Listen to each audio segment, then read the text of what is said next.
राजा जो था left hand side, मतलब मेरे लेफ्ट हैंड साइड की तरफ से आया, राजकुमारी और रानी तीनों आगे बढ़ रहे हैं।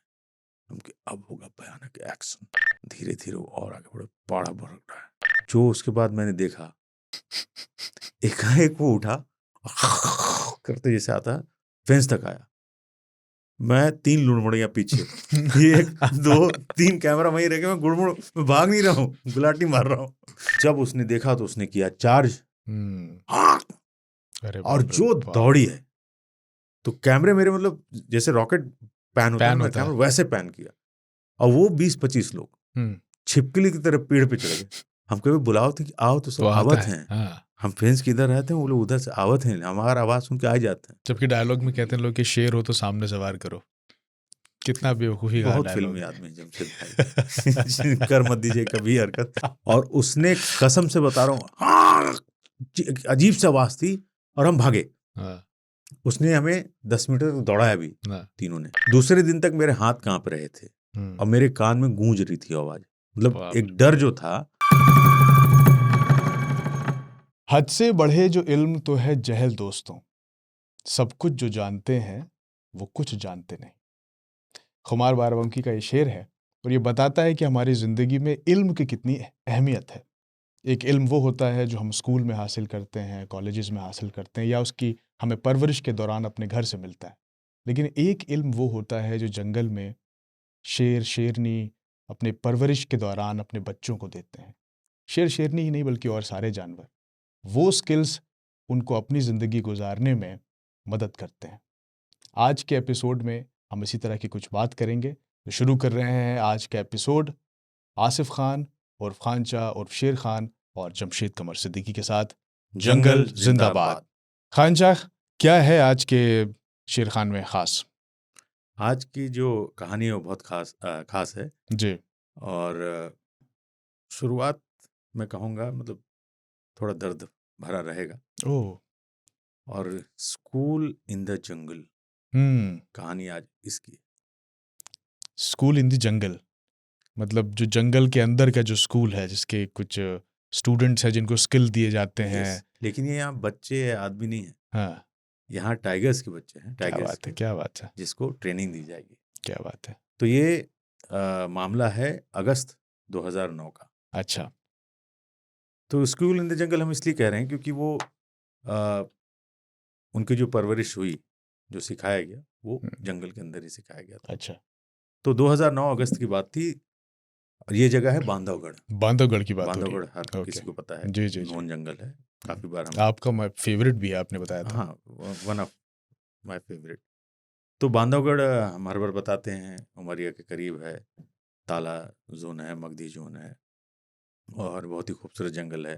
अच्छे खासे तादाद में टाइगर्स वहाँ पे हैं जी। भरपूर। एक जिसको कहा जाए उससे भरा हुआ है, तमाम नेचर जंगलात से। में जो हाँ होते हैं। नदी भी है, चरण गंगा और चक्रधारा जैसे बहुत अच्छे ग्रासलैंड हैं। राइट। और अच्छी टाइगर साइटिंग होती है। सिद्ध बाबा वहाँ के जो जंगल के देवता हैं, जी जी। वो हैं।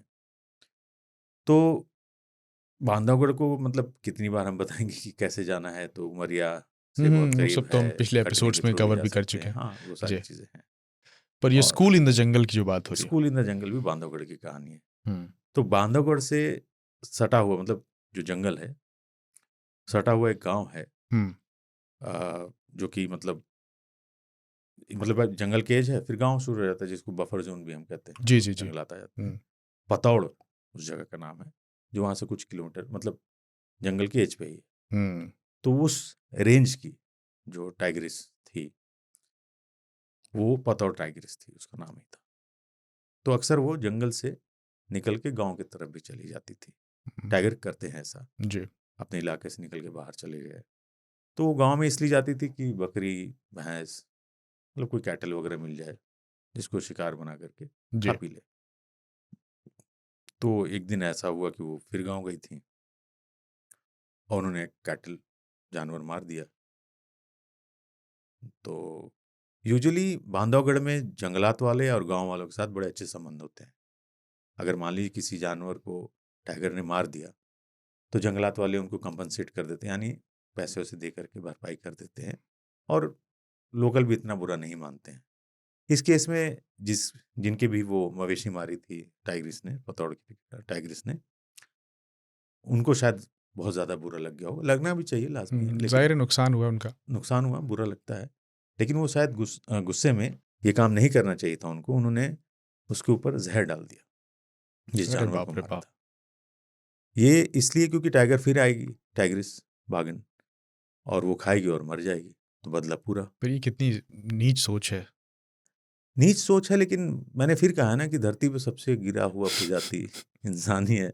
ये तो मेरा डायलॉग ही बन के रह गया है।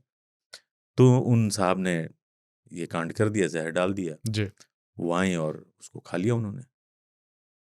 खा करके मतलब मरना तय था। लेकिन अक्सर देखा जाता है कि जब जानवर को पता होता है, इंसान में भी देखिए, जब कोई मरता है तो लोग पानी पिलाते हैं। जी। तो वो पतौड़ बड़ा खूबसूरत सा पैच है मैं कहूँगा, और एक पुलिया थी, मतलब नदी की, उसी के नीचे वो मरी हुई पाई गई। अच्छा। सवाल ये था कि उनके 3 बच्चे थे, 2 फीमेल और 1 मेल। तो जंगलात वालों को जब पता चला तो अफरा तफरी मची कि साहब पतौड़ टाइग्रिस मरी हुई पाई गई है पुलिया के नीचे। उस समय वहाँ के फील्ड डायरेक्टर थे C.K. पाटिल साहब, और वो पहुँचे स्पॉट पे पूरी टीम को लेकर, क्योंकि मैंने पहले ही बताया बांधवगढ़ के जंगलात वाले बहुत ही एक्टिव, बहुत ही प्रोफेशनल और बहुत ही अपने काम को सीरियसली लेते हैं। बाकी जंगल के लोग भी लेते हैं, लेकिन बांधवगढ़ में खास मैंने देखा तो है वो श्योर थे कि उसकी मौत उसी से हुई है। हाँ हाँ, वो तो वो फौरन इंक्वायरी बैठ जाती है ना, तो उनको अच्छा। पता चल जाता है कि हाँ फलाने गांव में इस टाइग्रिस ने एक जानवर को मारा था। पोस्टमार्टम भी होता होगा बाद में। टाइगर का तो होता है, होता ही है। टाइग्रिस हाँ। तो वो क्लियर था जी। क्योंकि गांव के लोग भी तो बता देते हैं ना कि फलाना की भैंस मारी रही टाइग्रिस, तू है जहर डाले रहा, वो पता चल जाता है। और जंगल वाले सख्ती से पेश आते हैं फिर गांव वालों से कि कैसे हुआ ये। वो सख्ती बहुत जरूरी भी है, बहुत जरूरी है। तो अब मामला ये था कि उसके 3 बच्चे जंगल में ही थे। तो पहला उनको ढूंढना, तो मशक्कत की गई कि भैया ढूंढो, और किस्मत अच्छी थी जंगलात वालों की या उन बच्चों की भी, वो तीनों मिल गए। अब मिलने के बाद चैलेंज ये था कि इनका क्या करें, क्योंकि माँ नहीं है और बच्चे उनके सिर्फ 4 महीने के, तो सर्वाइवल चांसेस 0 है। 2 टाइग्रिस 1 टाइगर उसमें। हाँ, 2 फीमेल 1 मेल। हाँ। और 4 महीने के बच्चे जिनके बचने की उम्मीद ना के बराबर है, क्योंकि जंगल बहुत ही ऑफ कोर्स बहुत क्रूर माँ के जगह बिना है। क्रूर हो जाता है। बिल्कुल बिल्कुल। और सर्वाइवल बहुत मुश्किल, क्योंकि वो हंट नहीं कर सकते, उन्हें कुछ नहीं पता, स्किल नहीं है उनके अंदर। 4 साल बहुत छोटे से बच्चे होते हैं। अब फैसला लेना था कि क्या किया जाए। तो मैंने कहा पाटिल साहब बहुत विजनरी IAFS हैं, और उन्होंने फैसला लिया कि मतलब फैसले 2 ही ले सकते थे, या तो उन्हें जू भेज दो या तो उनको फिर परवरिश की जाए। जी। तो उन्होंने फैसला लिया कि मैं इनको जंगल में ही ट्रेन करूंगा, मतलब स्किल सिखाऊंगा, और जब ये सीख जाएंगे तो इसी जंगल में इनको छोड़ दिया जाएगा। अच्छा। इसके पीछे की भी एक वजह है कि फीमेल का होना बड़ी बात है, अगर 2 फीमेल है तो और बड़ी बात है, बिल्कुल, क्योंकि उनसे सिलसिला जो है आगे बढ़ेगा। बिल्कुल। तो पाटिल साहब ने मगधी जो जोन है उसके अंदर एक बड़ा सा फेंस बनवाया, मतलब फेंस मतलब बाड़ा जिसको कहते हैं, बनाया गया काफी बड़ा जी। और उसमें तीनों बच्चों को उन्होंने रखा। और मुझे याद है वो प्रोफेशनल मेरा पहला ही ट्रिप था जी। मैं और मेरे दोस्त अजय सूरी साहब, हम उनसे मिलने गए थे। तो पता चला कि साहब मगधी में हैं, तो उनसे बात हुई तो उन्होंने कहा यहीं आ जाओ। तो मैं और सूरी साहब भी पहुंच गए। तो पाटिल साहब फेंस के तरफ बाइनोकुलर यानी दूरबीन जिसे कहते लगा के कुछ देख रहे हैं, पीछे चुपचाप खड़े कि फील्ड डायरेक्टर हैं। तो 10-15 मिनट बाद कि हाँ बताइए आप लोग कैसे है, क्या मिलना जुलना है। तो हमने पूछा ये पूरा ये चक्कर क्या है जो आप फेंस वगैरह, तो उन्होंने बताया कि ऐसा ऐसा हुआ था और मैं इस पर काम कर रहा हूँ। तो हमने मतलब किस्मत हमारी बहुत अच्छी थी, पाटिल साहब से हमने रिक्वेस्ट किया कि क्या हम इसको पूरा फिल्मा सकते हैं ऑफिशियली। राइट। तो उन्होंने 10 मिनट सोचा, तो उनको भी लगा कि क्योंकि इस तरह के एक्सपेरिमेंट कभी हुए नहीं थे, राइट। तो उनको भी लगा कि शायद डॉक्यूमेंट हो जाएंगे तो अच्छा रहेगा, आने वाले वक्त में वो एग्जाम्पल के तौर पे दिखा दिखा हैं, सकते हैं बिल्कुल। आप बाकी लोग भी इससे सीख सकते हैं। तो शायद दोनों लोगों के फायदे की चीज़ थी, तो उन्होंने अलाउ कर दिया कि ठीक है आप लोग इसको पूरा शूट वूट कर सकते हैं। तो हम बड़े लकी अपने आप को फील किए। तो खैर अब बच्चे छोटे थे तो उनको चिकन वगैरह, मतलब मुर्गे जो होते हैं कटा हुआ, उनको दिया गया कीमा, तो वो खा लेते थे। छोटे छोटे तसले जो होते हैं पानी के रख दिए गए 3-4 जगह पे गोश्त, वो खा लेते थे। पाटिल साहब का इंस्ट्रक्शन ये था कि इनको ह्यूमन प्रेजेंस से दूर रखना है जी, इंसानी उससे दूर पहुंच रखना से है। दूर रखना। हाँ, ताकि वो ऐसा ना हो कि इंसान को देख के उनका डर चला जाए, या जंगल में जब रहना तो इंसानों को बस्ती में साइकोलॉजिकल नुकसान ना हो उनका। हाँ। तो वो एक था कि कम से कम लोग यहाँ पे रहें। पर ये भी दूरदर्शी बात है ऐसा सोचना। नहीं, क्योंकि आप अगर मान लीजिए उनको आप पिंजरे में रख के पालते या एक 20 मीटर के फेंस में रखते, तब तो कोई मतलब ही नहीं था, पालतू होते। राइट। फिर जंगल में सरवाइव नहीं करते। बिल्कुल बिल्कुल। जंगल में तो जानवर मिलेंगे, तो इंसानों को मिलना ठीक नहीं था। तो पाटिल साहब ने ये फैसला लिया कि यहाँ पे भीड़ भाड़ नहीं होगा, कोई लोग कम लोग रहेंगे, और मुस्तैदी से रहेंगे। तो उसमें टाइम थोड़ा बीता जी। तो देखने में बड़ी दिक्कत, क्योंकि डेंस फॉरेस्ट था वो जी, जो फेंस किया हुआ था बड़ा, वो पूरा घना जंगल था। बच्चे दिख ही नहीं रहे थे, मतलब खाते थे ये श्योर था, पर वो दिख नहीं रहे थे। तो उनकी एक्टिविटीज का पता नहीं चल रहा था कि कैसे बिहेव कर रहे हैं वो। तो हमने रिक्वेस्ट किया कि सर हम क्या यहाँ पे CCTV कैमराज लगा दें? तो उन्होंने कहा कि हाँ लगा दो। तो एक तरीके से डोनेशन आप कर सकते हैं, जंगलात में डोनेशन आप कर सकते हैं, कोई भी इंसान जंगल की मदद कर सकता है। तो हमने कहा सर ये हम लोग CCTV कैमरा लगवा देते हैं। उन्होंने कहा हाँ अच्छा रहेगा।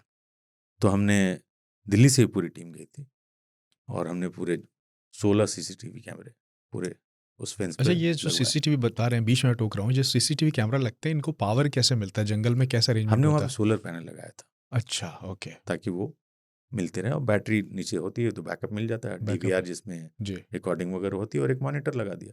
बहुत छोटा सा काम था क्योंकि वहाँ पे लाइट थी नहीं वही। तो हमने वहाँ पे, अच्छा सवाल था ये आपका, तो हमने पूरे छत पे, वहाँ पे एक चौकी भी बनी हुई थी पहले से, तो उसी चौकी की छत पे पैनल लगवा दिए गए, तार नीचे आ गया तो करंट आ गया, मतलब बिजली मिल गई, CCTV अपना काम कर रहे थे। तो उसमें दिखते थे वो छोटे छोटे उछलते हुए बच्चे, बड़े प्यारे प्यारे लगते थे। तो उसमें जो मेल था उसका नाम राजा रखा गया, जो कि गार्ड्स वगैरह नहीं रख दिए थे, राजा। और एक का नाम रानी, और एक का नाम राजकुमारी। अच्छा, राजा, राजकुमारी और रानी, हाँ, ये नाम रखे गए। तो अब मुझे एक ये कि मेरे कैमरे में कैसे आएगा, हाँ, तो मेरी फिल्म पूरी होगी ना। सही बात है। तो साहब वो सारा हमने शूट किया, कैसे CCTV लग रहा है, सब कुछ लग रहा था कि हम अपनी फिल्म को आगे बढ़ा सकें। उस फिल्म का नाम ही था स्कूल इन द जंगल। तो मचान बनाया गया। मचान वो जैसा जिस पे आप बैठे थे पहले वैसा? हाँ, जो गुस्सा मैंने बताया था, हाँ, मैंने जब गुस्से वाले सवाल पे आपने जवाब दिया वो था, एक छोटा सा पार्ट था उसका। तो यहाँ पे अब मेन उतना ही ऊंचा? हाँ, उतना ही ऊंचा मचान बनाया गया। अच्छा। तो मैं बैठता था, शुरू में मैंने बताया कई दिन हो गए कुछ नहीं। फिर सूरी साहब भी एक बार 2 बार बैठे, तो कुछ आता पता नहीं। रहेजा साहब भी थे, वो भी आए 1-2 बार बैठे, कुछ आता पता नहीं, मतलब बोर हो चुके थे हम लोग। तो फिर एक वाटर होल मैनमेड था, हमने बनाया था। तो जंगलात वाले और हम लोग बैठ के CCTV भी देखते थे कि अच्छा ये वहाँ दिख रहा है, ये वहाँ दिख रहा है। तो एक टाइम पे हमने देखा कि 12 से 1 के बीच में तीनों लोग आते हैं वाटर होल पे। वाटर होल में वो बैठ के नहाते भी हैं, मतलब ठंडा के लिए, और पानी पीते भी हैं, उछलते खेलते भी हैं एक दूसरे से के साथ। तो हुआ कि ये वाला टाइम है। अच्छा है। तो फिर गार्ड्स मुझे अंदर लेके गए, मचान पे बैठा दिया गया, मैं कैमरा लेके बैठा था सुबह से ही। तो 1:30-2 बजे का समय रहा होगा, और वो तीनों आए। तो वो नहा खेल रहे थे, मैं अपना शूट करता। दूरी मेरे ख्याल से 50-60 मीटर की रही हुई, जो कि ठीक ठाक दूरी हो जाती है। तो मैं अपना जूम करके शूट कर रहा हूँ। तो सडनली राजा जो मेल था, उसने देखा कि कोई शूट कर रहा है, क्योंकि वो ह्यूमन प्रेजेंस के बिल्कुल आदी नहीं थे। तो उसको देख के ऐसा लगा, जो मैं बयां कर रहा हूँ, कि मतलब क्या कर दिया, क्यों मुझे देखने आ गए, गिरे हुए इंसान, गुर्रा कर तीनों इसलिए भाग गए। बट मुझे वो बेहतरीन शॉट आज भी याद है, मिल गया और मैं बहुत खुश हुआ कि क्या खूबसूरत लग रहे थे, मजा आ गया उनको देख करके। ठीक साहब, अब वो काफी बड़े हो गए थे, मतलब ये सिलसिला जो था बढ़ रहा था। अब वो 4 महीने से 8 महीने के हो चुके। 8 महीने के टाइगर के बच्चे ठीक ठाक ग्रोथ उनकी दिखती है, बहुत तेजी से टाइगर के बच्चे बढ़ते हैं, इतने कि 2 साल में इंडिपेंडेंट हो जाते हैं। क्या इनको ही बाद में जू भेजा गया फिर? नहीं, अभी कहानी तो आगे बढ़ रही है। अच्छा, जू वाला ऑप्शन तो हमने पहले ही छोड़ दिया, मतलब पाटिल साहब ने कि जू नहीं भेजेंगे, इनको ट्रेन करेंगे। फिर इनको धीरे धीरे लाइव बेट, अच्छा, मतलब छोटे छोटे जानवर, जंगली सुअर छोड़ दिया। तो ये किस्सा भी मुझे याद है कि वाइल्ड बोर यानी जंगली सुअर जो था गांव के किसी कुएं में गिर गया था, जंगलात वालों ने रेस्क्यू किया, रेस्क्यू करके उसको उठाए। तो जब कोई जानवर केज में पकड़ के छोड़ दीजिए या कहीं फंस जाता है तो इतना ज्यादा अपने आप को हर्ट कर देता है, करेक्ट, इंजर्ड कर लेता, मार मार के, तो उसने अपना पूरा चेहरा ही खराब कर लिया था वाइल्ड बोर ने, और साइज भी उसका ठीक ठाक था। तो ये हुआ कि जंगल में ही डाल देते हैं उनको लिए, लेट्स ट्राई कि थोड़ा बड़ा बेट है, इस पे इनका क्या होता है। तो वो डाला गया, डाला तो मुझे याद है कि हमने दरवाजा होता तो खोला, उसमें डाल दिया और बैठे हुए की आवाज़ नहीं आ रही। फिर 15-20 मिनट जैसे सुअर की आवाज़ होती है, यानी तीनों आ चुके थे, उन्होंने उसे लपेट लिया, मतलब उसको किल किया। और आप कहेंगे कि ये बड़ा वो है, मतलब क्रूएलिटी, कुदरत का नियम है, कुदरत का नियम है। हम तो कहानी पर इसमें एक सवाल मैं ये पूछना चाह रहा था कि जैसे ये इन साहब ने उसे जहर दे दिया था उनकी माँ को, क्या ये बात बहुत ऑब्वियस है, ऐसा जनरली ऐसा होता है कि जहर डाल देते हैं क्या? और जंगलात में भी ऐसा कभी हुआ ये है? हर जंगल की, इसीलिए जंगलात वालों को जो जंगल के इर्द गिर्द के गांव होते हैं उनसे बहुत अच्छा तालमेल बना के रखना होता है। और कॉम्पनसेशन तो अब इमीडिएट कर दिया गया है। जैसे पहले होता ना कि किसी की गाय भैंस बकरे मार दिए, तो मान लीजिए आज के डेट में एक भैंस जो होती है वो 50-50 हज़ार की होती है, तो पहले कंपनसेशन नहीं मिलता था। फिर सरकार ने नियम बनाया कि नहीं, उनको कंपनसेट किया जाएगा, तो पैसे अब फौरन दे दिए जाते हैं। तो जंगलात वाले इस मामले में बहुत एक्टिव रहते हैं। खैर, तो उन्होंने उस सुअर को निपटाया, मतलब किल किया और खाया। एक मजेदार किस्सा था कि अब जंगलात वालों ने कहा कि पाड़ा बांधते हैं, तो उन्होंने एक पाड़ा अंदर बांधा। तो मैंने अपने 3 बड़े कैमरे वहां पे लगाए कि ये इसमें सीन कैप्चर होगा, और हम वहां से हट गए और पाड़े को हमने बांध रखा था एक मामूली सी रस्सी से। तो कैमरा लगा रहा। दूसरे दिन सुबह गए, कैमरा जब मतलब शाम में हमने लगाया 2 बजे, पाड़ा बांधा और कैमरा भी लगा दिया, छोड़ दिया। शाम में तो हम नहीं गए, सुबह कैमरा उतार के लाके जब फुटेज मैंने देखा, क्या मंजर था। पाड़ा बंधा हुआ, तीनों आए, तीनों ने पहली बार एक पाड़ा देखा है। अब वो एक उसको ऐसे देख रहा है, दूसरा का ऐसे देख रहा है, तीसरा ऐसे देख रहा है, क्या चीज है, क्या चीज है। पाड़ा ही परेशान की कहाँ मरवादी, अपना इधर उधर चल रहा है। तो एक ने इधर से, राजा जो था लेफ्ट हैंड साइड, मतलब मेरे लेफ्ट हैंड साइड की तरफ से आया, राजकुमारी और रानी तीनों आगे बढ़ रहे हैं। उनके अब होगा भयानक एक्शन। धीरे धीरे वो और आगे बढ़े, पाड़ा भड़क रहा है। जो उसके बाद मैंने देखा, पाड़े ने रस्सी तोड़ी और तीनों को दौड़ाना शुरू कर दिया। वो पहली बार मैंने देखा 3 टाइगर भाग रहे हैं और पाड़ा दौड़ा रहा है। तो मैंने कहा ये शॉट मिला। 2 दिन के बाद फाइनल उन्होंने पाड़े को भी मारा। somehow they managed to kill the bait। तो ये मुझे बड़ा फैसिनेटिंग था कि क्योंकि उनको स्किल अभी नहीं आई थी, और वो भाग रहे हैं, इसीलिए भाग रहे हैं। मतलब पहली बार आप देख रहे हो कि टाइगर को एक पाड़ा दौड़ा रहा है। अच्छा, इसमें ये भी एक पूछना चाह रहा था मैं कि जब कैमरा आप सेट करते हैं उसमें एग्जैक्ट शॉट आ जाए, इसके लिए क्या उस पर्टिकुलर मोमेंट पे कैमरा का एंगल एडजस्ट भी करते हैं या कैसे करते हैं? जैसे पाड़ा हमने बांधा तो हमने 3 कैमरे लगा दिए, ठीक है, तो 3 एंगल यानी 360 डिग्री पे वो कवर कर रहा है। तो हमने फिक्स कैमरा किया हुआ था, हमें जूम जाम ऑपरेटर तो था नहीं, हम भी नहीं थे, मैं भी नहीं था, तो हमने कैमरा लगा के छोड़ दिया, बैटरी लाइफ अच्छी, उसमें ही आ जाएगा, उसमें आ जाएगा। तो बाद में आप क्रॉप करके उसको निकालेंगे। हाँ, वो एडिटिंग में अपना देखना होता, लेकिन वो इतना वाइड था कि और इतना क्लोज भी था, एक वाइड था, 2 क्लोज थे, तो अच्छे शॉट मिले थे। जी जी। तो ये सारा कुछ चल ही रहा था। फिर ये 2009 की बात थी, और अब मामला 10 तक आ गया, 2010 आ गया। 2010 में एक और ट्रेजेडी वहां हो गई। ताला में ही एक जोन है, झुरझुरा जगह का नाम है, और वहां की एक टाइग्रेस थी, झुरझुरा टाइग्रेस। उसके भी 3 बच्चे थे। वो एक सुबह मरी हुई पाई गई। तो पाटिल साहब ने फोन किया कि ऐसा ऐसा हो गया है, और सीसीटीवी हम लोग नहीं लगवाया था। उन्होंने कहा मुझे पूरी इसकी रिकॉर्डिंग चेक करनी है, तो क्या आप लोग आ सकते हैं? तो हम लोग बिल्कुल सर, बिल्कुल आएंगे, हमारे लिए खुद बहुत। और 2 दिन पहले ही हम लौट के आए थे, फौरन हम लोग दूसरे दिन बांधवगढ़ के लिए रवाना हुए, पहुंचे। तो उनकी मौत जो हुई थी, वो एक किसी गाड़ी ने उसको बार बार मारा। झुरझुरा की अलग कहानी हम कभी सुनाएंगे।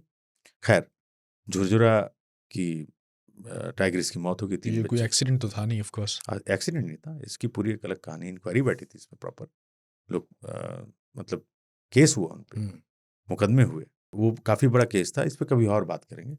लेकिन अब मगधी वाले बच्चे जिनकी स्कूल वाली ट्रेनिंग थी, वो अब 15 महीने के हो गए थे।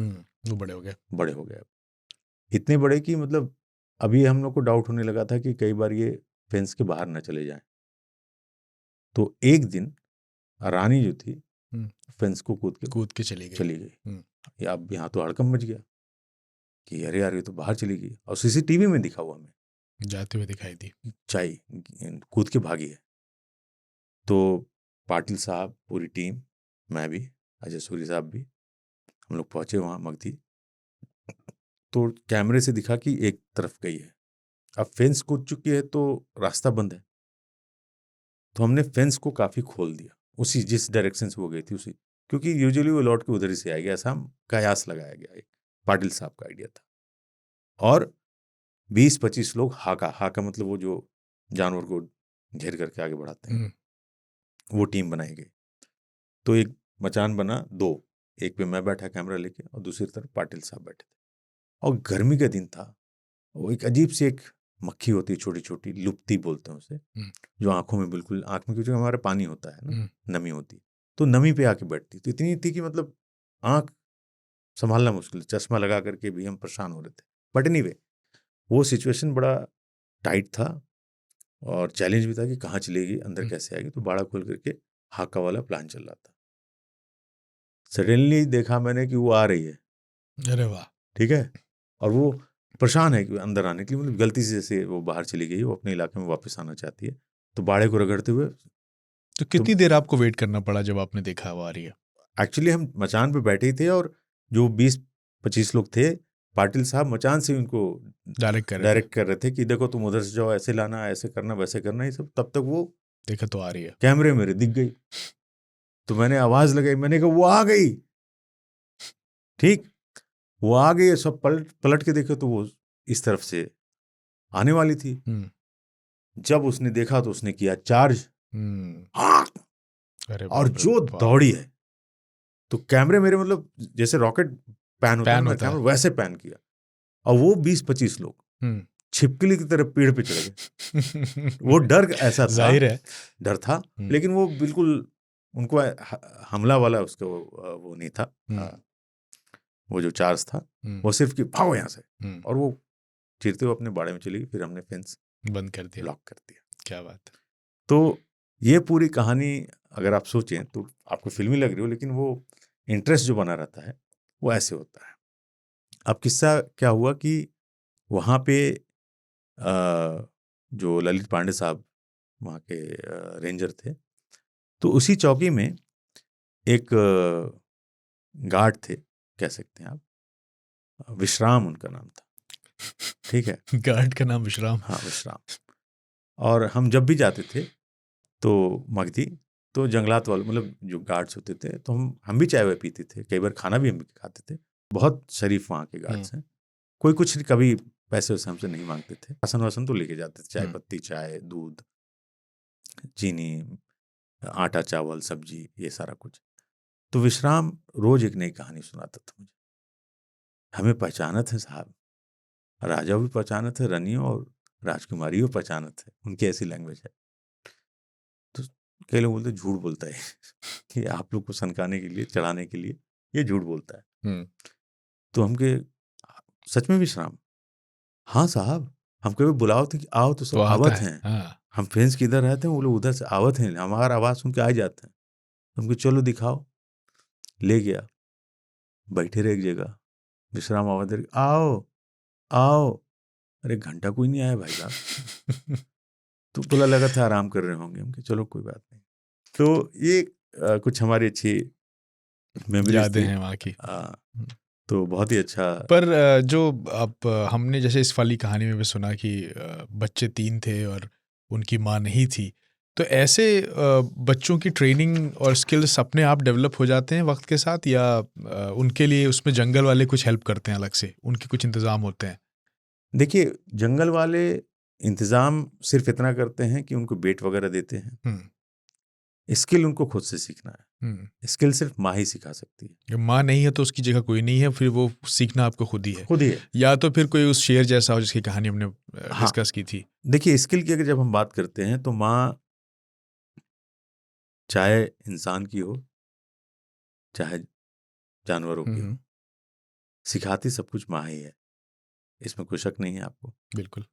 तो वही सेम चीज इन पे भी लागू होती थी, लेकिन ये सीख गए थे, मैं कहूँगा। हाँ, कि हंट करना तो सीख ही गए। मैंने बताया पहाड़ा तक उन्होंने निपटा दिया। राइट। फिर अब चक्कर ये था कि मेल के साथ 2 फीमेल थी, तो इनब्रीडिंग नहीं होनी चाहिए थी। राइट। पाटिल साहब का ये मानना था। तो जो मेल टाइगर था उसको दूसरे इनक्लोजर में शिफ्ट किया गया, मतलब उसी इनक्लोजर को काट करके उसको अलग कर दिया गया। और 2011 में इनको शिफ्ट करने की बात आई, और मेरे ख्याल से कान्हा भेजने की तैयारी थी कि उस जंगल में टाइगर ठीक ठाक है, कान्हा भी ठीक ठाक थे, लेकिन कान्हा बड़ा जंगल और तो इनको ये लग रहा था कि कान्हा भेज देंगे और वहाँ ये सर्वाइव कर जाएंगे। ये तैयारी पूरी चल रही, प्रॉबरली शायद कान्हा ही था, मैं श्योर नहीं हूँ। अच्छा। तो उस दरमियान एक जो रानी थी उसकी मौत हो गई। कैसे? किसी भी ऑर्गन फेलियर की वजह से हुआ अच्छा, था। अच्छा, नेचुरल कुछ बीमारी नेचुरल डेथ थी, और बाकी दोनों को मध्य प्रदेश के जंगलों में छोड़ा गया, और वो दोनों फिर बाकी अच्छे से सेटल हुए। तो ये पूरी स्कूल इन द जंगल की ट्रेनिंग की कहानी थी, जिसमें मैं तारीफ करूंगा पाटिल साहब की, मैं तारीफ करूंगा पांडे साहब की, ललित पांडे साहब, बाकी जितने जंगलात के जो गार्ड्स लगे हुए थे दिन रात। बल्कि एक किस्सा मुझे याद आया, एक बार मगधी में ही, चूंकि थाला मगधी सब बांधवगढ़ जंगल का ही जोन है, तो एक मेल टाइगर आ गया था। तो वो गलती से उस इलाके में आया और उसने स्मेल किया, मेल को स्मेल कर लेता, तो वो खुंदक में आया था।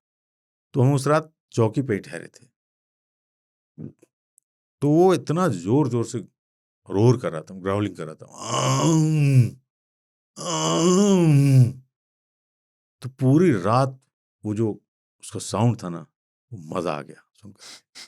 फिर उसने उस गेट पे गया, उसने खूब सर मारा उस पे, मतलब गेट गिराने की कोशिश की कि तोड़ के अंदर जाऊंगा, वो छोड़ूंगा नहीं। तो वो एक मुझे याद आया किस्सा कि वो भी मुझे देखने को, मतलब टाइगर तो मुझे नहीं दिखे, हिम्मत ही नहीं थी बाहर निकलने की, खतरा बहुत था, लेकिन उस ग्राउलिंग को मैं कभी भूल नहीं, इतना शानदार होता ना,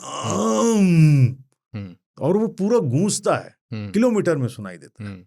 और आप तो महज उससे 200 मीटर पे थे, 100 मीटर या 200 मीटर, तो आप सोच सकते हैं कि कितना उसकी आवाज का जो वजन है, एक रोंगटे उससे खड़े हो जाते हैं। हाँ, बल्कि एक बार और दोपहर में मैं वहीं उन्हीं तीनों के बीच में था, और स्टिल फोटोग्राफी में सोच रहा था, तो मेल वाले तो सामने बैठा था फेंस के उस तरफ, और फेंस मतलब 12 फुट का था, 10 से 12 फुट का, तो मैं श्योर था कि नहीं कूद पाएगा, तो आराम से बैठा था।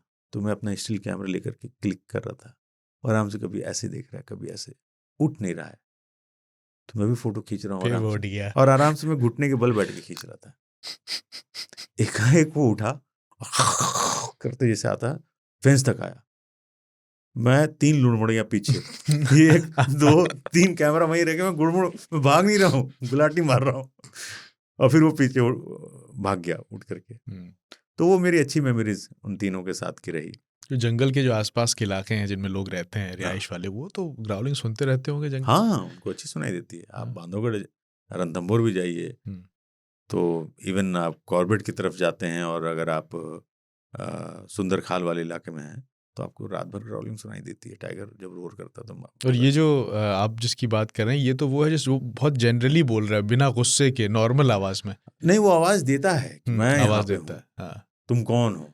लेकिन एक वो होती है जिसमें जब वो रोर करता है गुस्से में, जब सामने उसके कोई शिकार होता है। हाँ, नहीं, वो हमें जब उसी मगधी में सॉरी बांधवगढ़ में एक बार टाइगर ने दौड़ाया था। ग्राउलिंग जो होती है वो 3-4 तरीके से वो करता है। वो एक कर रहा है, एक होता है जब वो चिल्लाता है ना, एक अजीब सी आवाज होती है टाइगर, तो वो अलग तरीके का होता है, उसमें गुस्सा भी और है। गुर्राहट जो होती है वो मुझे सबसे ज्यादा डराता है। और टाइगर यूजुअली जब अटैक करता है, गर्राहट जिसको कहते हैं, जी जी, तब मेरी हालत खराब हो। तो पूछ अगर नचा रहा है पीछे से, अच्छा, तो शरारत के मोड में है, आप निकल लें तो बेहतर है। अच्छा, और रुक गए तो आपकी बैंड बजा देगा वो। तो ये सब जो जब कोई छोटा बच्चा है जिसकी माँ नहीं है और उसने जंगल में स्किल्स अपने आप सीखे हैं, तो वो एक ऐसा कौन सा मोमेंट होता है जब ये माना जाता है कि इसकी जो ट्रेनिंग थी वो सक्सेसफुल रही, इसने अपने आप सीख लिया है? कोई ऐसा खास एक मोमेंट होता है? अगर उसने जानवर को, यानी जो बेट दिया जा रहा है, उसने गले से चुप करना सीख लिया, ओके, दैट मीन्स कि वो सीख गया है। वो सीख गया। और उससे शुरुआत में वो गले से नहीं पकड़ता है, उसको पता नहीं, वो कोई पैर हाँ, पकड़ पैर रहा है। पकड़ लेते हैं, नोचते हैं, खसोटते हैं, फिर उसको मार तो लेते ही हैं, फिर खाना शुरू कर देते हैं। लेकिन स्किल एंड वहीं पे होता है कि अगर उसमें विंड पाइप जो होती है ना, ये सबसे पहले वही श्वास नली जिसे हम कहते हैं, जी जी जी, उसको पकड़ के दबाना सीख गया, यानी ट्रेनिंग पूरी। मारने का तरीका कभी भी टाइगर, मैं कहता हूँ, इतना शांत प्रिय है कि वो ये पकड़ के ना आपका विंड पाइप चोक करके तोड़ देता है गले को। तो ये आप कह सकते हैं कि आप पैरालाइज हो जाते हैं एक तरीके से, और 2 से 3 मिनट में खत्म। आसान मौत, आसान मौत, तड़पा के नहीं कि काट पीट के। आजकल जो इंसान चाकू घोप रहा है तो घोप ही रहा है, 22 टुकड़ा कर दिया, किस तरह की मौत दे रहे हो यार। इंसान तो बहुत ही घटिया हो गया, इनसे सीखना चाहिए। किसी को मतलब मारने का अधिकार नहीं है, वो तो इसलिए मार रहा है क्योंकि उसका खाना है। यहाँ तो हम ऐसे ही मार दे रहे हैं। तो वो अगर स्किल आ जाती है, और घात लगाना, कैट फैमिली कभी भी सामने से हमला नहीं करती, घात लगाती है, पीछे से घात लगा करके वो हमला। जबकि डायलॉग में कहते हैं लोग कि शेर हो तो सामने सवार करो। कितना बेवकूफी का बहुत डायलॉग फिल्मी आदमी है जमशेद भाई। कर मत दीजिए कभी हरकत, सामने से भी वो आ ही जाएगा। सामने आ गया तो आ गया, फिर तो वो जो करेगा वही करेगा, आप और हम तो देखते ही रहेंगे। तो ये कहानी थी हमारे बांधवगढ़ की स्कूल इन द जंगल की, जो मैंने पूरे अपने आँखों से, अपने कैमरे में, आँखों में कैद किया, दिमाग में कैद किया, अपने कैमरे में कैद किया, और कमाल की फिल्म निकली थी। बल्कि एक किस्सा और था, मैंने बताया, ये बड़े शाही होते थे। तो पहली बार जब मैंने कैमरे में इनको देखा तो उछल के भाग गए थे। मेरा एक था कि मैं इनको थोड़ा करीब से और पास से देखूं, लेकिन ये मौका ही नहीं देते थे। हल्की से आहट, फरार। तो वहाँ पे, नाम मैं भूल रहा हूँ, तो वो गार्ड थे, तो बड़ा हिम्मती लड़का था, यंग सा, 22-23 साल का। तो उसने कहा कि हम आपको ले चलेंगे भैया, लेकिन लेट के चलना पड़ेगा। लेट के जैसे जमीन में घसड़े कमांडो जैसे चलते हैं। तो हम करेंगे। तो बोला कैमरा हैंडी कैम मैंने ले लिया, छोटा वाला, कि मुझे सिर्फ रिकॉर्ड करना है। तो मैं और दोनों घसट के। लेकिन क्यों? मुझे भी तो वो है कि मैं देखूंगा तो देखूंगा। नहीं, पर उससे क्या फायदा होगा कि क्यों आप खड़े नहीं हो सकते वहां? क्योंकि दूर से आप खड़े होंगे दिख जाएंगे ना वो। अच्छा। तो हमने देखा सीसीटीवी कैमरे पे कि वो वाटर होल पे आ रखे हैं। ओके। तो हम दोनों घसट के जैसे सांप की तरह रेंगते रेंगते कि छिलाई भी हो रहा है, बदन के कपड़े गंदे हो, डजंट मैटर, लेकिन वो देखना एक है। दिमाग में बैठा है कि मैं देखूंगा। तो एक पर्टिकुलर करीब 30 मीटर 20 मीटर की दूरी पे जब पहुंचा, क्योंकि इससे ज्यादा मेरी हिम्मत नहीं थी, राइट। तो एकाएक जब करीब पहुंचे तो मैंने कहा, उस लड़के को इशारा किया कि खड़े होते हैं। और जैसे मैं खड़े हुए, उन तीनों ने जो वो मैं कैमरा ऑन किया, भाग गए। बट मुझे खुशी मिली। बाद में रियलाइज हुआ कि मेरे साथ कुछ हो सकता बहुत था, खतरनाक था, कुछ काफी भी हो रिस्की सकता था। था। तो वो अगर वो चेज करता उस वक्त या चार्ज करता उस वक्त तो तीनों अगर उछल के आए तो हम हाँ। दोनों खत्म हो जाते, लेकिन हमें ये पता था शाही है, वो भाग जाएंगे। एक यकीन था बस, बाकी ऊपर वाले बाकी छोटा मोटा रिस्क तो लेना ही पड़ता है कभी ऐसे कभी डॉक्यूमेंट्रीज में। जंगल में रिस्क मैं कहूँगा 0 होता है, बट होता है, मैं ये भी कहूँगा रिस्क तो होता है। मैंने वहाँ पे गलती की थी, लेकिन वो फिल्म के लिहाज से वो जरूरी था। बांधवगढ़ में कभी आपके साथ ऐसा कोई खतरा आपको महसूस हुआ हो कि आप बहुत उसके करीब आ गए हों? हाँ, एक बार अजय सूरी साहब, सलीम भाई, मैं, हम लोग शूट कर रहे थे बांधवगढ़ में। तो मैंने बताया कि हमें 15 मिनट का ग्रेस टाइम मिलता था, राइट, एक्स्ट्रा टाइम, कि वो बहुत गोल्डन टाइम होता है वो। गोल्डन अपॉर्चुनिटी में हम उससे बुलाते थे। तो बांधवगढ़ में ही 3 टाइगर थे और शूट कर रहे थे। तो हल्का अंधेरा हो रहा था, सलीम भाई की जल्दी चलना है, हालांकि हम गेट के पास ही थे। तो हल्का अंधेरा था, तो मैंने कहा यार लाइट बंद कर दो, गाड़ी की लाइट। अच्छा। कि रोशनी पड़ रही है तो डिस्टर्ब हो रहा है। तो उसने बंद किया तो अंधेरा जैसा फील हुआ, मैंने कहा ऑन कर दो। तो उसने ऑन किया तो 2, तो मैंने कहा तीसरा कहाँ गया? तो सूरी साहब, बॉस लालची मत बनो आसिफ खान, 2 तो तुम्हें मिल रहा है। मेरा सवाल ये नहीं कि 2, तीसरा कहाँ है? तीसरा हमारी जिप्सी के पीछे था। और उसने, कसम से बता रहा हूँ, अजीब सी आवाज थी और हम भागे। उसने हमें 10 मीटर दौड़ाया भी, तीनों ने, लेकिन मेरे कान में शून्य पड़ गया। और तीनों, मतलब सलीम भाई, सूरी साहब, मैं और हमारे साथ हमारे टीम मेंबर जो थे, दूसरे दिन तक मेरे हाथ कांप रहे थे और मेरे कान में गूंज रही थी आवाज। मतलब एक डर जो था, वो हाथ कांप रहे थे कि आज क्या हो जाता। तो वो एक हादसा नहीं कहूँगा, एक किस्सा ही है जो मुझे हिला के रख दिया था। उस दिन मुझे लगा था कि आज हम जा सकते थे, बट सूरी साहब का दिमाग देखिए, बॉस डोंट बी ग्रेडी, 2 तो मिल रहे हैं। अगली बार आएंगे सूरी साहब तो याद दिलाइएगा। हाँ बिल्कुल, वो तीसरा हमारे पीछे था। और टाइगर को मैंने बांधवगढ़ में ही इतना, मतलब शार्प जिसको कहते हैं, चालाक, कि एक बार किस्सा ये था कि एक टाइगर जो था थोड़ा और जंगल से बाहर चला गया, तो पाटिल साहब पेट्रोलिंग पे जा रहे थे हाथी से, तो बोले चलो चलो तुम लोग भी चलो। तो एक हाथी और आ गई, मतलब हाथी मतलब पालतू हाथी, हाँ। वो जंगलात वाले अपने काम में इस्तेमाल करते हैं। तो पाटिल साहब और हम एक हाथी पे थे, सूरी साहब और 1-2 रेंजर साहब दूसरे हाथी पे थे। तो टाइगर स्पॉट हो गया। करेक्ट। ठीक है, तो मैंने देखा, फिर पता नहीं कहाँ चला गया। मतलब छुपने तो का आर्ट जो है कि कमाल था। तो हमें दूसरे हाथी वाले ने बताया कि वो आपके हाथी के पीछे खड़ा है। मतलब ये खूबी उसकी देखिए, मतलब छट से कहाँ टाइगर पहुंचता है, मिनटों में यहाँ से वहां। तो इतना फुर्तीला जानवर होता है, इतना चालाक, वजन के बावजूद मतलब उसकी फुर्तीलीपन को आप क्या ही चैलेंज करेंगे।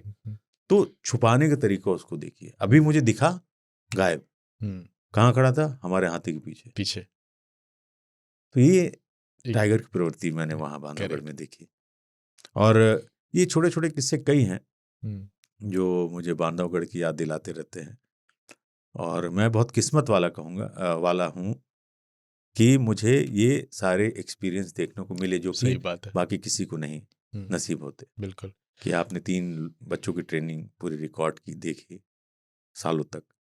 और ये वाकई बहुत लकी होने की वाली बात है, क्योंकि हम लोग जब ऐसी वाइल्ड लाइफ को टीवी पर देखते हैं या फ़ोन की किसी स्क्रीन पे देखते हैं, तो हम उसको भी देख के थ्रिल होता है ना, रोमांच आता है एक मन में। लेकिन जब आप उसको बिल्कुल सामने से देख रहे हैं, जहाँ आप पर चार्ज होने का खतरा है, हम्म। उसका तो एक अलग ही मजा होता है। और खतरा नहीं कहूंगा, लेकिन एक एक्साइटमेंट है, एक एक्साइटमेंट है, और ऑफ कोर्स। हमारा काम ही ये था कि हम चार्ज नहीं करवाते थे जानबूझ करके, लेकिन हमें पता था, जैसे बाकी टूरिस्ट की जिप्सियों पे आप देखते हैं अक्सर चार्ज हो रहा है, करते हैं टाइगर, हाथी, थ्रिल राइनो। के लिए करते हैं। नहीं, थ्रिल की नहीं, यूजुअली नियम तोड़ के नहीं होता है, बट जानवर आता है तो चार्ज कर देता है, तो आप उसमें भागते हैं, टूरिस्ट होते हैं।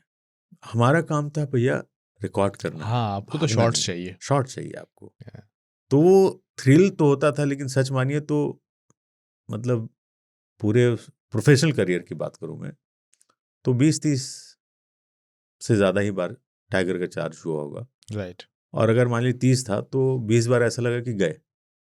करेक्ट। डर तो रहता है ना, बिल्कुल बिल्कुल बिल्कुल। कि वो चार्ज कर रहा है, ये हम मान रहे हैं, लेकिन नहीं चार्ज किया, हमला ही कर दिया तो क्या होगा? क्या हो जाएगा उसमें? खत्म हो जाएंगे आप एक सेकंड में। तो उस समय बस जो आता था, तो भगवान से, अल्लाह से आदमी दुआ करता था कि बस बस बस बस बस भाई छोड़ दो, बस वो वापिस कुछ फुट की दूरी पे आप आकर के भाग जाता है। और मैं एक बात और सोच रहा था कि मैं इस बात की भी दाद दूंगा कि एक तो आपने कहा कि बहुत लकी थे कि ऐसा हुआ, दूसरा ये कि मचान पे बैठ के एक कैमरा लेकर एक जानवर का इंतजार करना, इसमें जो पेशेंस चाहिए ना, ये मुझे लगता है फिशिंग का जो पेशेंस चाहिए होता है वो यहीं पे लगता है कि आप नहीं, बैठे फिशिंग में तो आप एक चीज नहीं, आपने कांटा फेंक करके बैठे हैं, नदी किनारे ठंडी हवाएं आ रही हैं, आपको मजा आ रहा है, you are doing something, but आप 6 फुट के मचान में बैठे हैं और आपको पता 3 टाइगर हो, तो यू आर नॉट डूइंग और समथिंग। आपको एक्टिव भी रहना है, क्योंकि जहां वो दिखेगा तो आपको फौरन, आप अकेले बैठे हैं, 3 टाइगर, आपको मैं बोल दूं, अगर मैं आज के डेट में आपके फ्लोर पे 3 कुत्ते छोड़ दूं,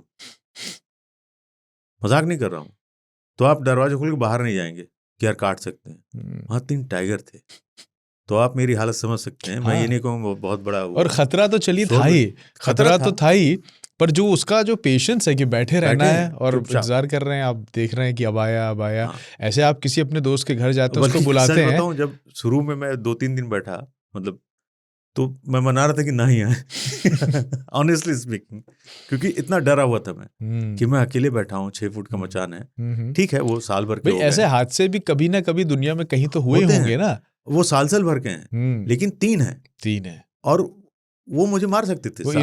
साल भर का बच्चा भी अगर 3 है तो आदमी को आराम से मार सकते हैं, क्योंकि उसके अंदर जेनेटिक स्किल्स तो होते हैं ना, नाखून तो है ना, वो है तो शेर का बच्चा, है तो शेर का ही बच्चा, टाइगर का बच्चा है वो, बिल्कुल।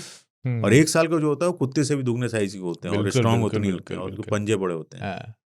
टाइगर के बच्चे को अगर हाथ में उठा लीजिए आप, लिपर्ड के बच्चे को, मेरे पास एक लिपर्ड के बच्चा मैंने हाथ में उठा लिया था, वो भी सहारनपुर के पास एक किस्सा था। एक गांव वाला, मतलब किसान थे वो, तो गन्ने के खेत में सुबह गए तो उनको एक बच्चा दिखा, उनको लगा बिल्ली का बच्चा है, घर ले आया उठा करके। 2-3 दिन में पता चला कि बिल्ली जैसा नहीं लग रहा है, उसको दूध पिला रहे होंगे, उनको लगा गलती हो गया, तो बेचारे शरीफ थे, उन्होंने जंगलात वालों को फोन किया, तो हमें ये खबर मिली कि ऐसा ऐसा हुआ है, तो हम सहारनपुर गए, तो फॉरेस्ट वाले, तो हमने कहा ऐसे ही देखने आ गए थे, हम लोग वाइल्ड लाइफ के लिए पागल आदमी थे, तो हमने बच्चे को, मैंने हाथ में उठाया, तो उसके नाखून कील की तरह थे, बाप रे, और जो खरोच मार रहा था उसने खूनम खून मेरा हाथ कर दिया था। तो मैं बात कर रहा हूँ एक, मतलब 20-25 दिन के बच्चे की। अच्छा, ठीक है, उसमें अभी इतनी ताकत। 1 साल का टाइगर का बच्चा, ये लेपर्ड का बच्चा था, आराम से हमको निपटा सकता है। तो पहले 1-2 दिन कसम से मैंने दुआ की कि मत दिखना भाई, फिर लगा कि नहीं यार, ये मेरा पेशा है, मेरा काम है, तो फिर हिम्मत आई कि नहीं यार, हिम्मत नहीं हारना बहुत अच्छा था। और उन्हीं उस वक्त की जो आपकी मेहनत है उसकी वजह से बहुत, न जाने किससे बता पा रहा हूँ, किससे बता पा रहे हैं, और न जाने कितने लोगों ने उस जंगल की, उस दुनिया को अपनी आंखों से देखा, उसको समझा, तो ये बहुत बड़ी बात है कि... और दूसरा जो इंटरेस्टिंग चीज था कि वहां पे जो खाना, लेवाइस तो आपकी जिंदगी नहीं हो, जंगल बहुत टफ होता है, बहुत मुश्किल होता है। जंगल में film banana is not a joke. आप वर्स्ट कंडीशन में काम करते हैं, भयानक गर्मी है, कोई पंखा कूलर नहीं, और अजीब अजीब तरह के कीड़े हैं। लेकिन मैं यहाँ पे दाद दूंगा उन जंगलात वालों की जो वहाँ रह के काम करते हैं। हम तो जाते थे शूट करने ना, लेकिन फिर भी तो वो चौकी पे खाना बनाना बड़ा अच्छा एक्सपीरियंस होता था। साथ में हम भी सब्जी बना रहे हैं, उन्हीं के साथ आपसे तो दोस्ताना हो गया, दोस्ती हमारी होती थी, चावल दाल बन रहा है, अपना खाना खा लिया। 1 घंटे आराम भी कर लिए, फिर निकले, चलो शूट कर लेते हैं। तो बड़ा अच्छा हमारा एक दोस्ताना उन सभी लोगों से हो गया था। और थैंक्स टू पाटिल साहब अगेन, बहुत ही अच्छे इंसान, मैं दोस्त नहीं कहूँगा लेकिन बहुत रिस्पेक्टफुल है मेरे लिए। तो उन्होंने ये मौका मुझे दिया था। और हम सब भी इस बात के लिए बहुत शुक्रगुजार हैं कि वो डॉक्यूमेंट्रीज बनी, ताकि हमने उसे देख पाए उस दुनिया को, और जानवरों की दुनिया को हमने करीब से देखा और देखा कि क्या होता है school in the jungle. Yes, तो बहुत बहुत शुक्रिया इसके लिए। अब हम बढ़ते हैं अपने चिट्ठियों की तरफ, बिल्कुल। और देखते हैं कि हमारे जंगल जिंदाबाद कहने वाले साथियों ने क्या चिट्ठी लिखी है। तो जो पहली चिट्ठी है आज, वो है सुनील कुमार साहब की। वो अपने हाँ, न्यू जर्सी जर्सी वाले। भाई। जी, जर्सी भाई कहते हैं कि अपनी नाम वापसी के लिए आसिफ भाई आपसे और जमशेद भाई से मुलाकात करना चाहता हूँ। जैसा आप जानते हैं कि मैं न्यू जर्सी अमेरिका का निवासी हूँ। न्यूयॉर्क से मैं 21 नवंबर को निकलकर दिल्ली में पहुँचूँगा। दुर्भाग्य से थोड़े दिन के लिए दिल्ली में रह पाऊँगा। समय की कमी होने के कारण निर्धारित करना चाहूँगा कि किस दिन, समय, स्थान पर खांचा से मुलाकात हो सकती है। दिल्ली में मेरा निवास स्थान नॉर्थ दिल्ली में रहेगा। महसूस करता हूँ कि आप लोग भी दिनचर्या में काफ़ी व्यस्त होंगे। इसके लिए अगर आप मुझसे टेक्स्ट मैसेज में बात कर सकते हैं तो फिर सुविधाजनक समय तय कर पाएंगे। तो ये इन्होंने अपना नंबर वगैरह भेजा और बताया कि ये मुलाकात करना चाहते हैं। जरूर, हम आपका इंतजार कर रहे हैं यार। जर्सी लेके आप आएंगे, हमें तो उस दिन क्या ही बताऊं। नहीं सुनील भाई, बहुत शुक्रिया। आप हमेशा मतलब रेगुलर हमारे शो को सुन रहे हैं, देख रहे हैं, और इतना प्यार आप दे रहे हैं, उसके लिए बहुत शुक्रिया। आप जब भी कहें, मैं तो कहूँगा आप ऑफिस आइए, और आपके साथ बैठ के एक प्याली चाय की पी जाएगी। नवंबर के एंड में इन्होंने बोला है। तुम हाँ, तो मैं ऑफिस में अवेलेबल होंगे। हूँ, अवेलेबल हैं। इनफैक्ट अगर आप नहीं आ सकेंगे, हमें बता दीजिएगा, हम आपके पते पे कहीं बीच में मिलके चाय पी ली जाएगी। मैं और जमशेद भाई दोनों आपसे मुलाकात करेंगे, बहुत अच्छा लगेगा हमें। नंबर उन्होंने दिया है ना? सब कुछ है, सारी इन्फॉर्मेशन है। ठीक है सुनील भाई, फिर आप जब आएँ तो हमें सूचित करें, आपसे मुलाकात करेंगे। रवि सिंह लिखते हैं कि हाय खांचा जमशेद भाई, मेरा नाम रवि शंकर सिंह है। मैं मूलतः बिहार का हूँ, लेकिन मैं अभी बैंगलोर में एक सॉफ्टवेयर इंजीनियर हूँ। आप दोनों को मेरा नमस्कार। नमस्कार। मैं आप दोनों को हर दिन देखना चाहता हूँ। हर सप्ताह मुझे शुक्रवार का बहुत बेसब्री से इंतज़ार रहता है। ऐसे ही आप दोनों सलामत रहें और स्वस्थ रहें। मुझे वन्य जीव बहुत प्यारे लगते हैं। दुर्भाग्यवश मैं आज तक किसी जंगल में नहीं गया, लेकिन खांचा की वजह से मैं वो जीवन जी लेता हूँ, और आप दोनों की कहानियों को सुनकर ऐसा लगता है जैसे मैं भी जंगल में ही हूँ। धन्यवाद। जंगल जिंदाबाद, रवि सिंह। रवि भाई बहुत शुक्रिया। बेंगलोर में हैं आप, वहाँ पे भी जंगल है कंक्रीट का। आप फिलहाल वहाँ मज़ा लीजिए। और मेरी आपसे गुजारिश है कि एक बार जंगल ज़रूर जाएं, और उसका अलग ही आपको एक और ये हमें मिलेगा। अंदाज़ा है कि इस नई दुनिया में बहुत कम लोगों के पास वक्त होता है और हालात हाँ, होते हैं, तो इसी की पूर्ति के लिए ये पॉडकास्ट शुरू किया गया है, ताकि आप दुनिया को, हम ऐसे शख्स को लाके हमने रूबरू कराया जिसने जंगल को बहुत करीब से देखा है। तो हम खांचा की आंखों से इस जंगल को देखते हैं और समझते हैं कि जंगल की बारीकियाँ क्या हैं। तो बहुत शुक्रिया, ऐसे ही देखते रहिए बिल्कुल, हमारा बहुत शो। शुक्रिया। एक चिट्ठी और है, उनका नाम है हर्षुल मखीजा। लिखते हैं कि नमस्ते जमशेद सर और हम सब के प्यारे खांचा। मैं भिलाई छत्तीसगढ़ से हूँ और 16 साल का हूँ। क्या बात है यार, मुझे बहुत खुशी हुई कि मतलब 16 साल में बच्चे भी नहीं कहूँगा, लेकिन यंग सुन रहे हैं, बहुत अच्छी बात है। मैं जेईई की तैयारी कर रहा हूँ। मुझे अपनी पढ़ाई से थक जाने के बाद जंगल की कहानियाँ सुनने में बड़ा आनंद आता है। एक दिन मैं स्पॉटिफाई पर स्क्रॉल कर रहा था तो आपके पॉडकास्ट पर नज़र पड़ी। मुझे वाइल्ड लाइफ और उससे जुड़ी कहानियों में बहुत दिलचस्पी थी, लेकिन खांचा जैसा कोई व्यक्ति मुझे ये कहानी सुनाने के लिए पहले मिला नहीं। मैंने एक एपिसोड से शुरुआत की और लगातार 4 एपिसोड सुने। अब मुझे हर हफ्ते शेर खान के नए एपिसोड का बेसब्री से इंतज़ार रहता है। अब मैं वाइल्ड लाइफ के प्रति बहुत भावुक हो गया हूँ और अपनी पढ़ाई पूरी करने के बाद वाइल्ड लाइफ के क्षेत्र में ही ज़रूर कुछ करूँगा। क्या बात सभी है। कहानियों के लिए खांचा का बहुत बहुत शुक्रिया। ऐसे एपिसोड बनाते रहिए, हमारे जीवन को रोशन करते रहिए। Love you Jamshed sir, love you Asif sir और खांचा। हर्षुल भाई नहीं बोलूँगा, बाबू पढ़ाई पे ध्यान दीजिए। जेईई की आपको तैयारी करनी है। I wish you all the best. और जैसा कि आपने कहा है, तो मैं वादा मानता हूँ कि जब आप कुछ बनेंगे तो थोड़ा योगदान ज़रूर दीजिएगा जंगल के लिए, क्योंकि जंगल बहुत ज़रूरी है हमारे जीवन के लिए, हमारे पर्यावरण के लिए।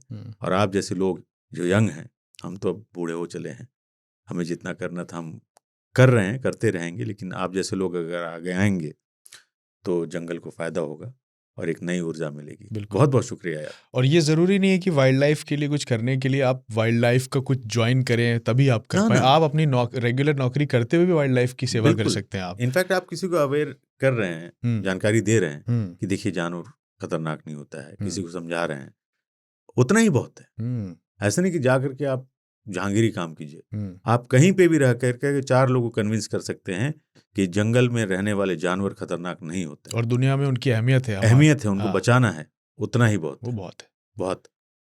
तो ये शुक्रिया Harshul.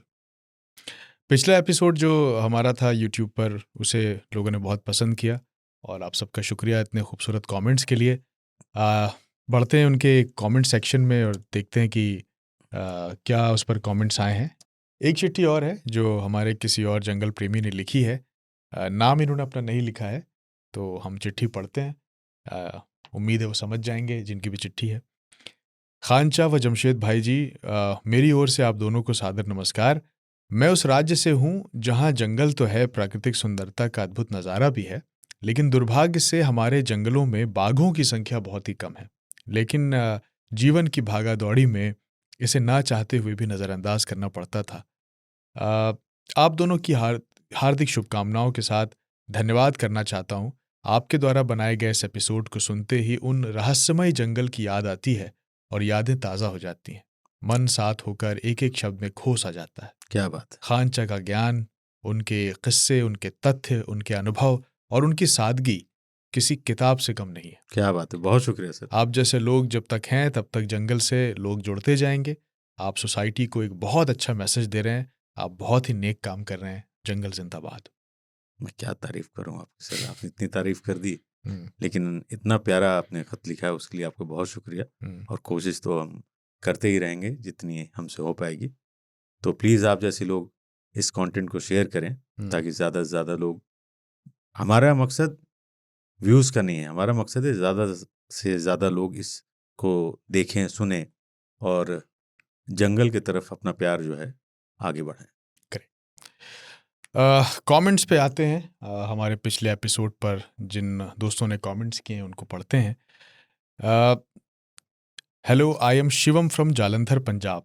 I love your show. सभी एपिसोड्स देखे हैं मैंने विद फैमिली और बहुत फ्रेंड्स को भी शुरू करा दिया है and they also loved it.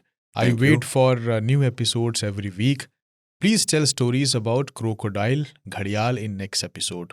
जंगल जिंदाबाद, शिवम कह रहे हैं। शिवम भाई, जल्दी इस पे करेंगे और अच्छी बात यह है कि आप अपने फैमिली और दोस्तों के साथ ये शेयर कर रहे हैं, तो आपका बहुत बहुत शुक्रिया और जल्दी ही हम आपकी सब्जेक्ट पे भी बात करेंगे। अगली चिट्ठी जो है वो लॉस एंजलिस से है। वाह। दुर्गेश प्रभु जी लिख रहे हैं, जंगल जिंदाबाद। इस दुनिया की सबसे गिरी हुई प्रजाति में से मैं आपका पॉडकास्ट सुनने वाला एक जंगल प्रेमी। अरे सर नहीं। लॉस एंजलिस से। इस दुनिया का सबसे खूबसूरत पक्षी है मोर। उसे भगवान ने रूप दिया पर उसे सुरीले स्वर नहीं दिए। दुनिया का सबसे सुरीला पक्षी कोयल। उसे सुरीला स्वर दिया पर उसे अच्छा रूप नहीं दिया। भगवान ने इंसान को रूप, स्वाद, स्वर, बुद्धि, विवेक सब कुछ देने के बावजूद इंसान आज क्यों इंसान नहीं बन पा रहा है। क्या बात है। बहुत अच्छी बात लिखी आपने। सही बात है। सर इसमें एक आपने अच्छी चीज लिखी कि मोर, कभी मोर पे भी हमको करना चाहिए और करेंगे। चिड़ियों पे पिछला एपिसोड हमारा चिड़ियों पे ही था। बिल्कुल। मोर हाँ मिस हो गया उसमें। हाँ, मोर चूंकि लोगों को लगता है कि हर जगह दिख जाता है, लेकिन हमें उम्मीद है कि पिछला एपिसोड जो चिड़ियों पे हमने किया लोगों को पसंद आया है। शेर खान जी, बहुत ही बधाइयाँ। एपिसोड बहुत ही मज़ा आ गया। मेरा दिली सपना है जंगल में जाना, पता नहीं कब पूरा होगा। I love jungle and animals too much. Mehul Solanki कह रहे हैं। सोलंकी साहब, इसमें सोचना क्या है, आप किसी भी जंगल में आप जहाँ भी रहते हो इर्द गिर्द मिल जाएगा। और अगर थोड़ा लंबा ट्रैवल करना भी पड़ता है तो जंगल ज़रूर जाएं, और एक बार जाएंगे फिर बार बार जाएंगे। अंकुर सरन साहब कह रहे हैं कि please talk about nilgai and its current situation. Also, please talk about the sloth bear and Indian black bear. more than tiger, very interested in elusive animals like hyena, snow leopard, rhino वगैरह वगैरह की बात इन्होंने की है। तो ये नीलगाय पर चर्चा चाह रहे हैं। नीलगाय को यूजुअली लोग अवॉइड करते हैं क्योंकि बहुत आसानी से आजकल तो ग्रेटर नोएडा में दिख जाती है। बिल्कुल बिल्कुल, ब्लू बिल कहते हैं क्योंकि इसे। वो कंक्रीट का जंगल जो है वो बढ़ रहा है लगातार, हाँ, तो इसलिए वो तो दिखने लगी हैं। नहीं, ज़रूर बात करेंगे धीरे धीरे सर, अब कर ही रहे हैं और सब्जेक्ट बढ़ता चला जाएगा। Right right right, thank you so much sir. Deepti Saxena कह रही हैं मज़ा आया, किससे सुनाते हैं आप गज़ब के। अमरदीप जी कह रहे हैं जंगल थैंक यू, जिंदाबाद। Thank you. मृणाल कह रहे हैं जंगल जिंदाबाद, आज का एपिसोड बहुत अच्छा है, हमें कुछ बातें ज्ञात हुई, जंगल में कैमरा साइलेंट मोड पर ही रख सकते हैं। हाँ बिल्कुल रख सकते हैं, thank you so much sir. Ashutosh कह रहे हैं मज़ा आया। अक्षय कह रहे हैं कि सर मुझे आपका शो बहुत अच्छा लगता है, पर डे बनाया कीजिए, इतना गैप मत किया कीजिए। नहीं पॉसिबल है मेरे दोस्त, बहुत काम होता है। हम्म, जमशेद भाई जानते हैं, और ये शौकिया हमने शुरू किया, लेकिन सच मानिए बहुत वक्त निकालना मुश्किल होता है, इसलिए इसको हमने वीकली रखा है। तो रोज़ वाला थोड़ा मुश्किल हो जाएगा, उसके लिए माफ़ी। और थैंक यू वेरी मच कि आप हमारा शो देख रहे हैं, देखते रहिए, शेयर कीजिए। राजेंद्र अरोड़ा जी ने लिखा है मेरे बारे में कि जमशेद भाई आपकी आवाज़ कमाल है, एंड खान साहब आपके अंदाज़े बयां and innocence on your face, आपके जो फेस की इनोसेंस उसकी बात हो रही है। I am thank you also so much watching sir. This show only because of I watch this show. गज़ब की खुदा कसम आप हैं। I also watch you in Teen Taal. अरे love you thank you, Khan sahab. Love you too sir, thank you बहुत सो शुक्रिया मच। राजेंद्र सर। और बहुत सारे कमेंट्स हैं, और कमेंट्स में सारे पढ़ता हूँ भाई। हाँ, सारे कमेंट्स हमने पढ़े हैं। और एक और है कमेंट, इस पर जय कुमार लिखते हैं कि खानचा और जमशेद जी को जंगल जिंदाबाद। आज के जिंदाबाद। एपिसोड में किसी की जंगल में बीड़ी पीने के कमेंट से यूनिवर्सिटी के दिनों का किस्सा याद आ गया। बात तब की है जब मैं शिवाजी यूनिवर्सिटी कोल्हापुर के पहले वर्ष का छात्र था।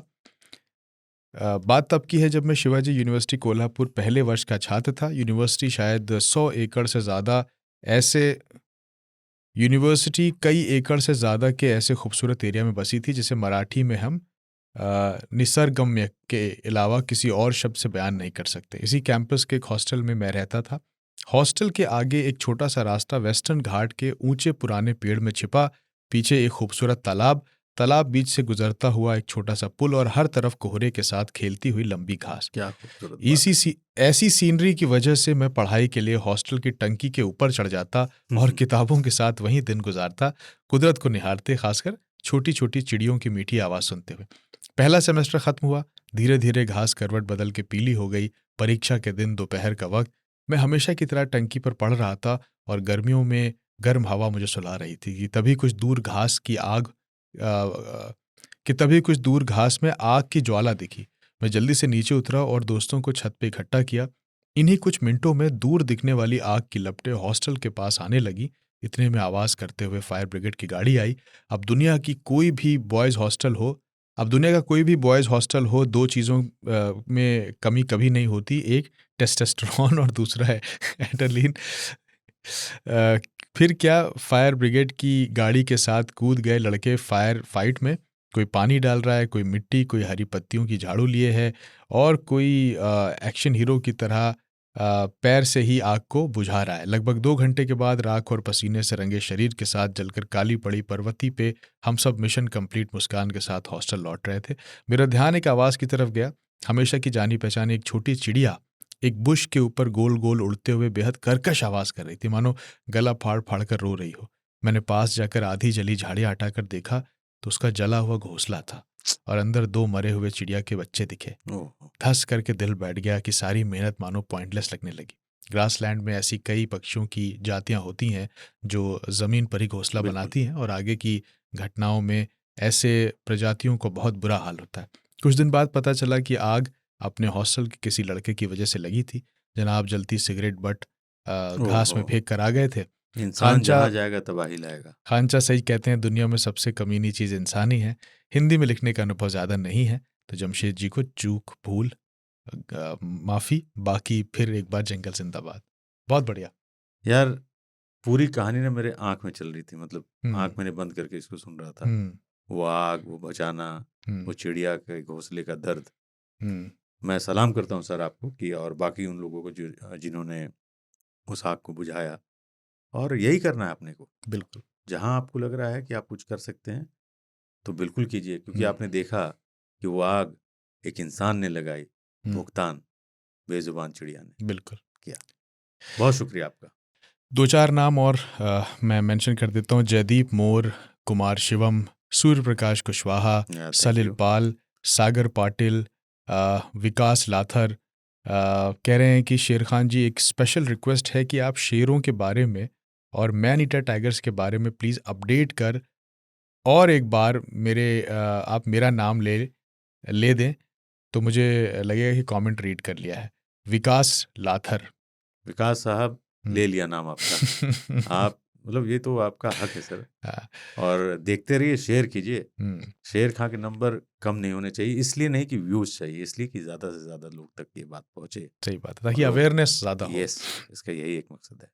ठीक है, तो और बहुत सारे कमेंट्स हैं, पर बहुत सारे कमेंट्स नहीं पढ़ सकते, पर आप लोग कमेंट्स करते रहिए। और हम पढ़ते हैं, यूट्यूब पे सारे कमेंट्स पढ़े जाते हैं। हाँ, यहाँ शामिल नहीं कर सकते, पर हम बाकी सारे कमेंट्स पढ़ते हैं, और इसके लिए आप लोगों का बहुत बहुत शुक्रिया।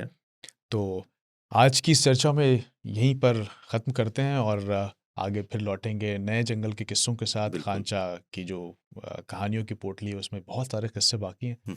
तो अगले एपिसोड में फिर होगी मुलाकात आपसे। बिल्कुल, अपना ध्यान रखिए, देखते रहिए शेर खां। जंगल जिंदाबाद।